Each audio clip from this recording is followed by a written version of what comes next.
Welcome, ladies and gentlemen, to another episode of the Lore of League of Legends. In this episode, we're going to be covering Galio, the Colossus, in his remade form. Enjoy.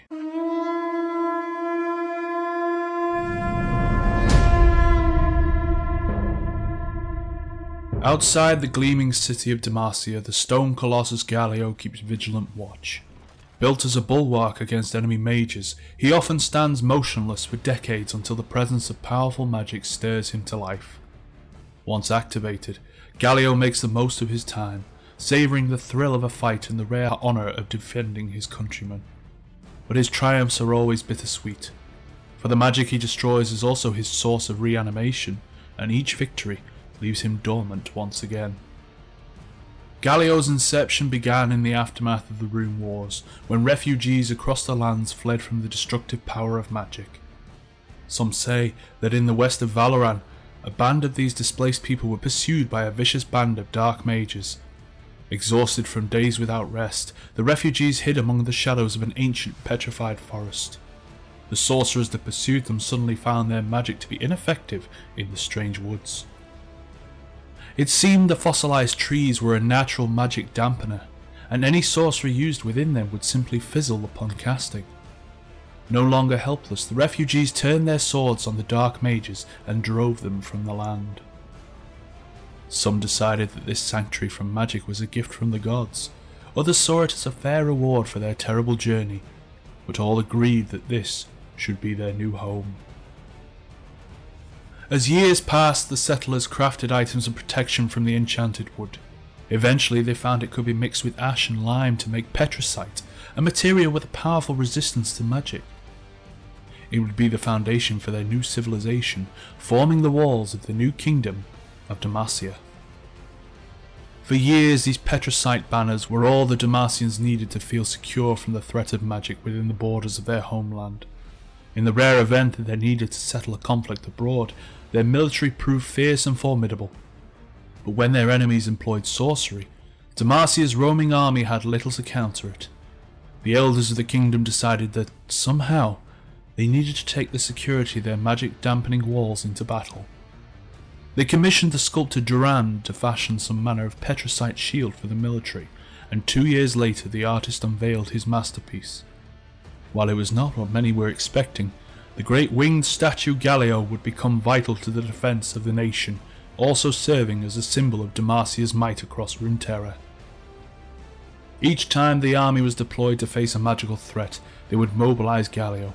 Using a system of pulleys, steel sledges and countless oxen, they would pull the great stone figure to the battlefield. The presence of that much petricite easily nullified almost any arcane attacks, giving the people who had once fled from magic the ability to face it head-on in open warfare.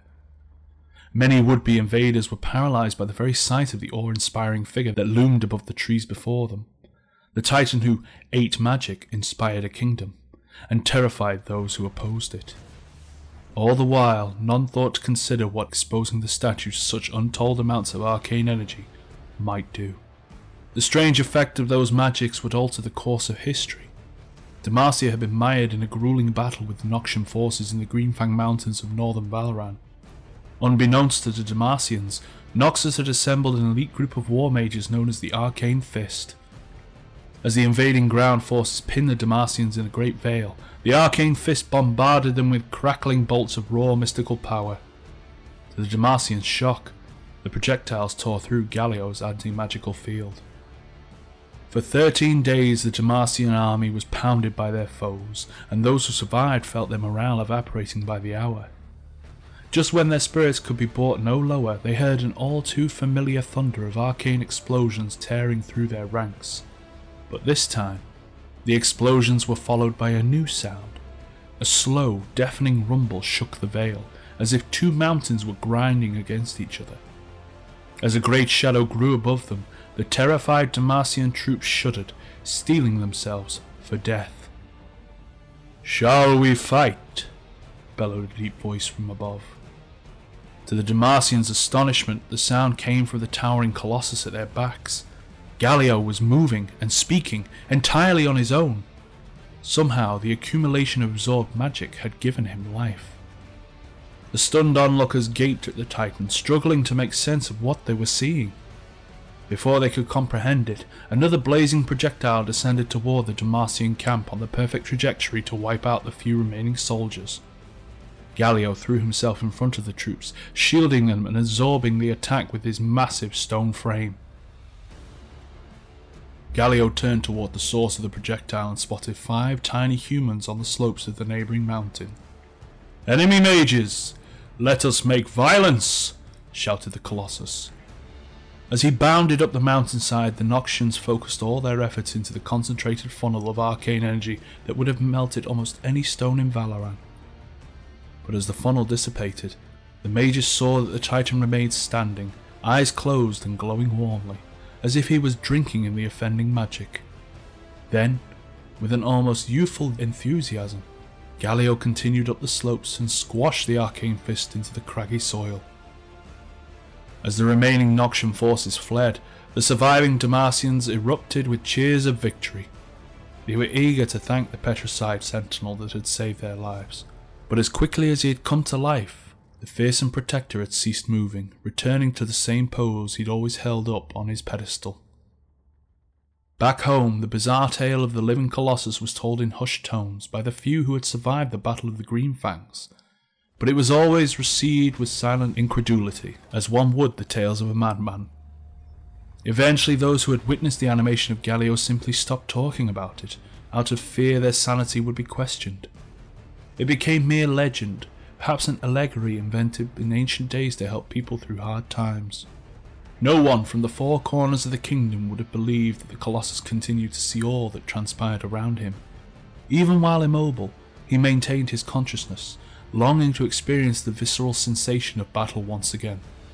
Punching enemies with giant stone fists was thrilling, but being trapped in a gargantuan stone body, unable to move, was tragic. Forced to observe in silence, Galio watched the humans pass beneath him, paying him tribute year after year, like a distant hazy dream. Though he knew very little about them individually, he began to feel as though he knew them as a people. It puzzled him to see them disappear one by one as time rolled on, seemingly replaced by new bodies with new lives of their own. He wondered where they went when they vanished. Perhaps they were sent away to be mended as Galio was when he returned from a fight. After one of the many battles against the barbarians of the Freljord, Galio saw long columns of men carrying what looked like draped cots back into the city. As the procession filed past him, one of the coverings fell away, revealing the still, pallid face of a young soldier. He was a boy Galio had seen before, and the Colossus could not understand why someone so bold would choose to be carried on a covered litter around the city. Galio began to realize the sorrowful answer to his question. Unlike himself, the people could not be repainted or have their damage easily repaired. Humans were frail, ephemeral creatures, and he now understood just how much they needed his protection. Fighting had been his passion, but the people were now his purpose. Since then, Galio has been able to join the fight only a handful of times, sometimes going centuries without moving. Magic is rarer in the world than it once was, and so he remains in his dormant state, observing the world through the murk of his waking dreams.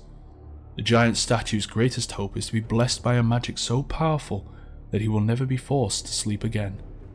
Only then can Galio truly serve his purpose, to forever stand and fight as Demacia's constant protector.